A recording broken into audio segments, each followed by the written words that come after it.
హ్మ్. చెప్పండి. ఎందుకంటే ఈ చైతన్యం నుంచి మనకు ఒక అడ్డుగోడలాగా ఆపినటువంటిది ఈ మనస్సే కాబట్టి ఈ మనస్సును మదనం చేసి ఎప్పుడైతే మనకి కృష్ణమూర్తి గారు చాలా సందర్భాలలో చెప్పారు మనకి మనస్సు నిశ్చలమైనప్పుడు మాత్రమే ఆ పరిపూర్ణమైన డైరీకి వస్తుందని చెప్పేసి కాబట్టి ఆ మనస్సును బాగా ఎప్పుడైతే మనం మదనం చేసామో ఆ తర్వాత ఇప్పుడే మనకి అదే అసలైనటువంటిది అందుతుందని తర్వాత ఇన్ఫినిట్ బ్లిస్ అంటే అనంతమైనటువంటి అది ఎక్కడ వస్తుందంటే ఎప్పుడైతే ఆత్మ సాక్షాత్కారం జరిగిందో అంటే ఎప్పుడైతే ఆత్మ సాక్షాత్కారం జరగడం అంటే ఇప్పుడు ముందుగా అన్ని చెప్పుకొచ్చారు ఆవరణ దోషాలు విక్షేప దోషాలు ఇవన్నీ కూడా మనం ఎప్పుడైతే మనకి ఇదయ్యాయో అప్పుడు ఆటోమేటిక్గా ఉన్నది అది కాబట్టి అది అని చెప్పడం జరిగిందమ్మా తర్వాత ఎప్పుడైతే ద్వైతం నుంచి విముక్తి ఎప్పుడైతే జరిగిందో అప్పుడు అసలైనటువంటి ఆత్మతత్వం ఎందుకంటే ఏకమేవ అద్వితీయం బ్రహ్మ అంటే ఉన్నది ఒకటే అనంతమైనటువంటి ఆత్మతత్వం కాబట్టి మనం అంటే మీ చాలా సందర్భాల్లో మీ చెప్పినట్టు వన్నెస్ ఇప్పుడు మాకు క్లాస్ బాగా కాస్త అర్థం అవుతున్నాం ఎందుకంటే అప్పుడు మాకేం అర్థం వన్నెస్ అంటే అర్థమయ్యేది కాదు మాకు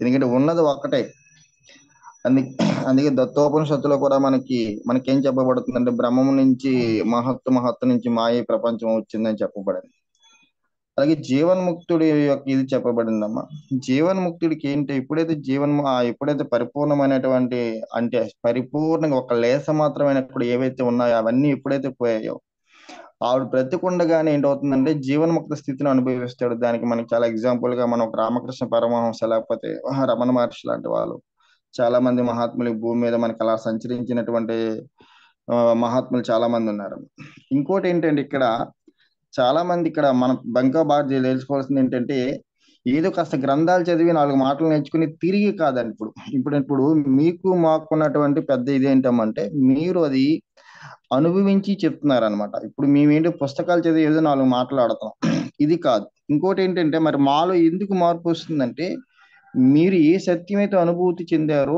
ఆ సత్యం మీరు చెప్పటం వల్ల ఆ వాక్ ఏటవుతుందంటే ఆ వాక్ చైతన్యం వల్ల అంటే ఆ చైతన్యం అనేది మాకు కాస్త అవగాహన అవుతుంది లేకపోతే నేనేదో నాలుగు గ్రంథాలు చదివి నేనేదో నాలుగు ముక్కలు చెప్పాను అనుకో అది కష్టం అది అంటే ఇప్పుడు ఏంటి ఇంటలెక్చువల్ గా ఇది సో అండ్ సో అనేసుకుంటున్నాం తప్ప దాని అనుభవంలోకి రాదమ్మ అంటే ఎప్పుడైతే ఇవన్నీ పోయాయో అప్పుడు ఏంటవుతుందంటే అనుభవ జ్ఞానం అనేది చాలా గొప్పది ఎందుకంటే స్వామి రామ్ హిమాలయాల్లో వెళ్ళి వాళ్ళందరినీ టెస్ట్ చేస్తున్నప్పుడు మీరు ఏమైనా చదువుకున్నారంటే మేమేం చదువుకోలేదంటే మీరు ఇదంతా ఎలా చెప్తున్నారంటే అది ఈయన ఇంటలెక్చువల్ తో అడుగుతున్నాడు ఆయన వాళ్ళ ఆత్మతత్వంతో వాళ్ళ సమాధానాలు చెప్తున్నారు ఇక్కడ అంటే జీవన్ముక్తికి అదేనమ్మా మెయిన్ అంటే ఫైనల్ ఫ్రీడమ్ ఆ జీవన్ముక్తి స్థితి అంటే ఏంటి అంటే మనం ఏమంటుంది జీవన్ముక్తుడు అంటే ఏంటి మొత్తం బ్రతికుండగానే మొత్తం ఆయన ఏంటంటే ఆత్మ సాక్షాత్కారం ఎవరైతే జరిగిందో ఆయన ముక్త జీవనం ఆయన మనలాగే ఉంటాడు మనలాగే తింటాడు అన్ని మనలాగే చేస్తాడు ఇప్పుడు అది మనం ఏమనుకుంటామంటే ఆయన చూసి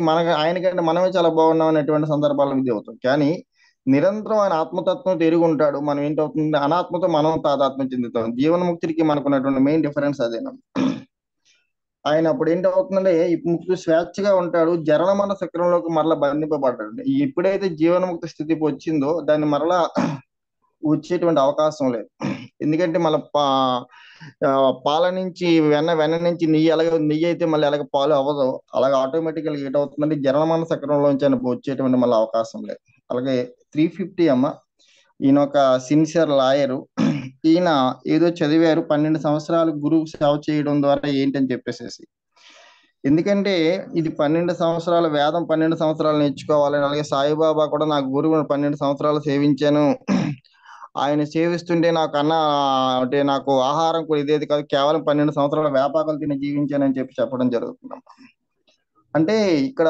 మనం తెలుసుకోవాల్సింది ఏంటంటే ఈ 12 ఇయర్స్ అనేది గురువులు అంటే శిష్యుడిలో ఉన్నటువంటి పరిపూర్ణమైనటువంటి ఈ బాడీయే నేను అన్నటువంటిది అన్ని దోషాలు పోవటానికి ఈ 12 సంవత్సరాలు అనేటువంటి దాన్ని అలాగే రాకాడి బాబా అని నిత్యానంద భగవాన్ దగ్గర ఆయన ఏం చేస్తారంటే ఒక వంటగదిలో ఉండి వచ్చిన తర్వాత వంటగది పరిమితం అయిపోతారు 12 సంవత్సరాలు వంట చేస్తూనే ఉంటాడు తక్కిన శిష్యులందరూ ఆయన పట్టించుకోవట్లేదు అనుకుంటారు అనమాట 12 సంవత్సరాల తర్వాత రాకాడి బాబాని నిత్యానంద భగవాన్ పిలిచి అప్పుడు ఏం చేస్తారంటే ఆయనకు ఒక మంత్రోపదేశం చేస్తారు ఆయన తర్వాత అడవుల్లో జీవన్ముక్తి స్థితిని పొంది అడవులకి వెళ్ళి అడవుల్లో ఉంటాడమ్మా ఆయన ఆ తర్వాత ఎంతో మంది ఆయన దగ్గరికి వెళ్ళటం, ఆయన ఇది చేయటం, అంటే భరద్వాజ మాస్టర్ లాంటి వాళ్ళు వెళ్ళటం.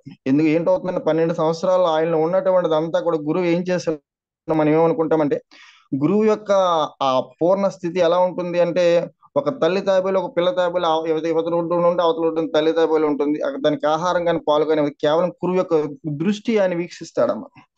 ఎప్పుడైతే గురువు యొక్క దృష్టి పడిందో ఏటవుతుందంటే, వానిలో ఉన్నటువంటి సమస్త దోషాలు కూడా పోయి వాడిలో ఏదైతే ఆత్మతత్వం అది మిగులుతుంది. ఇంక కూడా బాగా చెప్పారమ్మ. గురువు అంటే ఆత్మ సాక్షాత్కారం అనేది ఎవరికి ఇచ్చేది కాదు. అంటే గురువు చేసింది ఏంటంటే కేవలం మనలో ఉన్నటువంటి అజ్ఞానాన్ని తొలగించడమే. అలాగే అష్టావక్ర మనకి సంవాదంలో చూసినట్లయితే మొట్టమొదటి అసలు మనం చెప్తారంటే, విషయాలు అనేవి విషం కంటే గొప్పదైనటువంటిది. ఎందుకంటే విషం ఏం చేస్తుందంటే ఆ జన్మకి చంపుతాయి. విషయాలు ఏం చేస్తుంటే అనేక జన్మలకి కూడా ఏంటి మనల్ని చంపి ఏంటి ఈ జనన మన చక్రంలో పడేస్తాయి. అంటే మొట్టమొదటిసారి చెప్పినటువంటి అష్టావక్రుడు జనక చక్రవర్తి. ఆ తర్వాత ఆయన రియలైజేషన్ అయిన తర్వాత ఆయన ఏమంటాడంటే, ఈ సమస్త సృష్టికి నేనే కారకుడు అంటాడు అనమాట. అంటే ఎప్పుడైతే ఆ జీవన్ముక్త స్థితిని పొందాడో సమస్తం తానే ఉన్నాడు, తానకంటే వేరుగా ఏం లేదు. అలాంటప్పుడు అప్పుడు మనకి ఏంటవుతుందంటే, అన్ని రకాల వ్యక్తిత్వాలు పోయి ఈ లిమిటెడ్ ఏదైతే ఉందో, ఫాల్స్ ఏదైతే ఉందో అక్కడ మనకి ఏంటవుతుందంటే తత్వం ఏర్పడుతుందమ్మా. అంటే రియలైజేషన్ జరుగుతుంది అనమాట. రియలైజేషన్ జరిగి అజ్ఞానం అంటే పూర్తిగా పోయి ఏదైతే ఉందో ఆత్మతత్వం, ఎందుకంటే ఆత్మతత్వం అనేది ఒకటి నుంచి ఒకరికి ఇచ్చేది కాదు. ఈ విషయం ఇక్కడ మనం బాగా చెప్పబడిందాం. ఎందుకంటే అది ఆల్రెడీ అది మనం అయి ఉన్నాం. అంటే గురువు ఏం చేస్తారంటే కేవలం మనలో ఉన్నటువంటి దోషాలను మాత్రమే తీయడం జరుగుతుంది అనమాట. కాబట్టి తీసేస్తే ఉన్నది అది. ఇంకోటి ఏంటంటే సాధన అంటే ఏంటంటే అంటే వదిలేయటమే సాధన. మనం ఏం చేస్తున్నాం అంటే పట్టుకొని ఏం చేస్తుంటే ఫాల్స్ ఐ నేను కానీ నేనేటువంటి ఈ ఐని ఏం చేస్తున్నాం మనం పెంచి పోషించుకుంటున్నాం. అది గురువు ఏం చేస్తాడంటే, నీలో నెగిటివిటీ ఏదైతే ఉందో, నీలో కానిది ఏదైతే ఉందో అవన్నీ తీసిస్తే ఉన్నది అది అమ్మ. ఆ తర్వాత సుబ్రహ్మణ్య అయ్యర్ సేలం నుంచి వచ్చారమ్మ. ఆయన ఏంటంటే, ఈ ప్రపంచం అనేది అనిత్యం, అదే ఇంద్రియాలను నిగ్రహించుకుంటేనే మనకి సెల్ఫ్ అనేది తెలిసిపడుతుందని చెప్పి ఆయన ఏదో చదువుకున్నారు. అయితే దాన్ని మహర్షిగా అబ్జర్వ్ చేశారనమాట. ఎందుకంటే మనకి ప్రపంచం అనిత్యం ఎప్పుడు తెలుస్తుంది?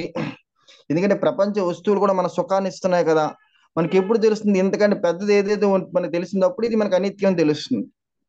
కాబట్టి మనకి ఇప్పుడు ఏంటవుతుందంటే, శాశ్వతం ఏదైతే ఉందో, ఎందుకంటే ఈ ప్రపంచ వస్తువులు కూడా ఆనందాన్ని ఇస్తున్నాయి మనకి, ఏదో కొద్ది ఆనందం.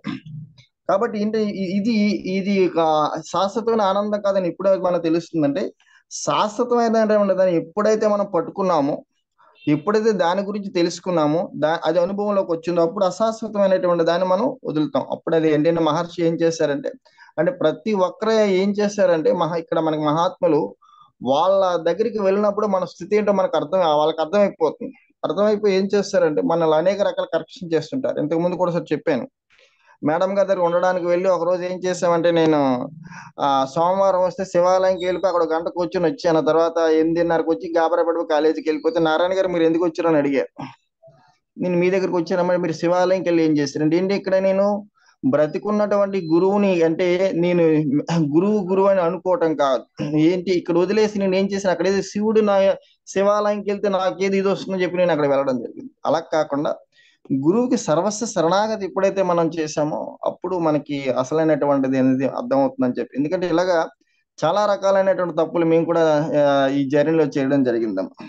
అలా కాకుండా అసలైనటువంటి ఆత్మతత్వం అనేది మనకి అలవడాలంటే, మనలో ఉన్నటువంటి ఏది నెగిటివ్ క్వాలిటీస్ అయితే ఉన్నాయో, ఈ ఆవరణ విక్షేప దోషాలు ఏవైతే ఉన్నాయో, ఇవన్నీ ఎప్పుడైతే మనం వదులుతామో అప్పుడు మాత్రమే ఆత్మతత్వం అనేది మనలో ప్రకటమవుతుంది. ఆ జ్ఞాన స్పర్శ తెలుస్తుంది, అన్ని జరుగుతాయమ్మా. కాబట్టి ఇలాంటి గొప్ప సత్సంగం అందించిన మీకు శతకోట నమస్కారాలు. గురువం తత్సత్.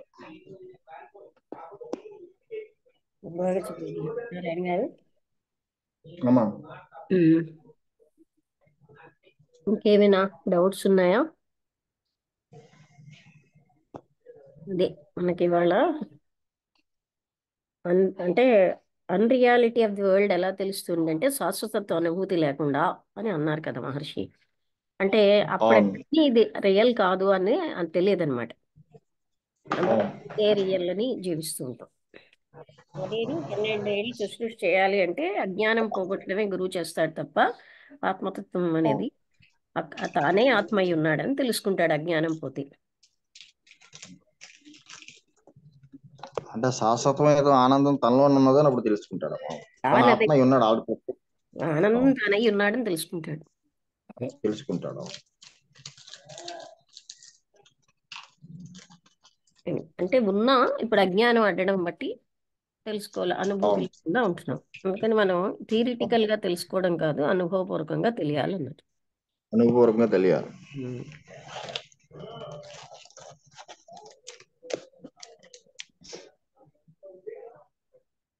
ఓకే, అయితే ఇవాళకి ముగించేద్దామా? శారదా ఏమైనా ఎంతసేపు అయింది వచ్చి? నేను చూడలే.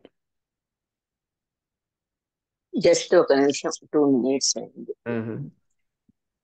ఇదే టాపిక్స్ ఇవాళ మాట్లాడినవి, రమణ భాషణంలో. ఓకే.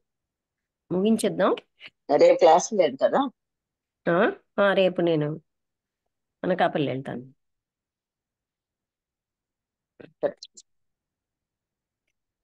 ఓకే, ముగించేస్తాను.